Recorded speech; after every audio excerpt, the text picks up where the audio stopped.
Hello, I'm Jacob Green, the Superintendent of the West Virginia Schools of Diversion and Transition. Our schools provide educational services for adults and juveniles in residential programs as well as other state-operated facilities. We also provide educational services and support to 9 county school districts for students who are either truant or at risk of becoming truant. Our mission is to ensure that those requiring these supports have access to high-quality education in their journey to a productive life upon their release or transition from our programs. Recently, one of our coordinators, Carrie Rice, presented a unique learning opportunity for high school students at several locations around the state. Carrie's brother, Dr. Justin Grease, currently resides in Krakow, Poland, and, along with his roommate, has taken in a family of Ukrainian refugees. They wanted to provide a real-life learning opportunity to our students, and they coordinated a virtual chat with Ilona Butsneskaya, who is living temporarily with Dr. Bakun. She is a well-known Ukrainian actress who, along with her mother and uncle, traveled 500 miles from Kiev through war-torn Ukraine to Poland in early March. She wanted to share their story with the world and agreed to start with students from West Virginia. The question and answer session was not only a real-world living history lesson, but also something the students will never forget. I want to tell you how we came here, how we crossed the border. We have very old, ancient car. It almost doesn't work.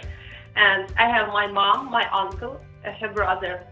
And when my mom asks his brother, my uncle, to go to Dacia by car, and it's 20 kilometers to go there, he always says, no, the car is broken, we can't go to Dacia, and I'm old, I can't drive so long, 20 kilometers, what are you telling me?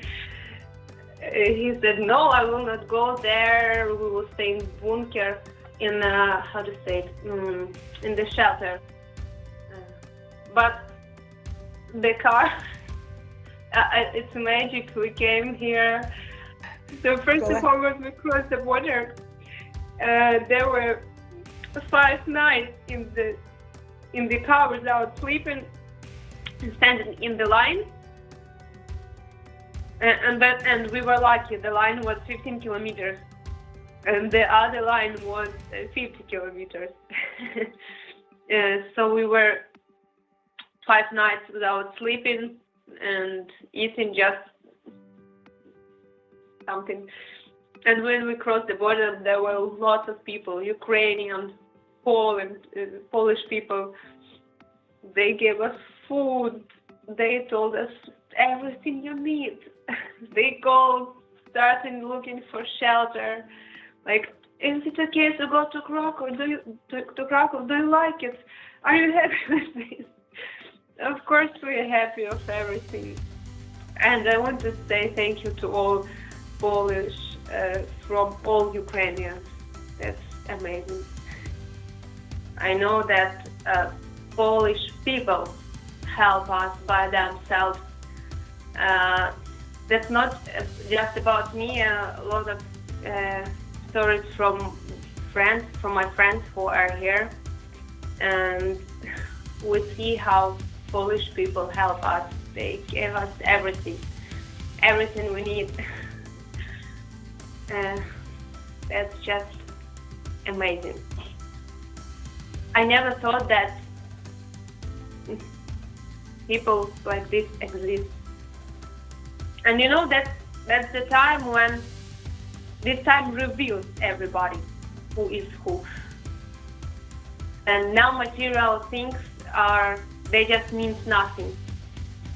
And this time you start thinking about things you never thought before. You can see real you. And help each other. Start helping each other right now. Even your neighbor. This is a very big opportunity for us, and it's very eye-opening too. It's just how we see it. We see it one way. We see it through the media. We see it through the press. We don't get to see it ever.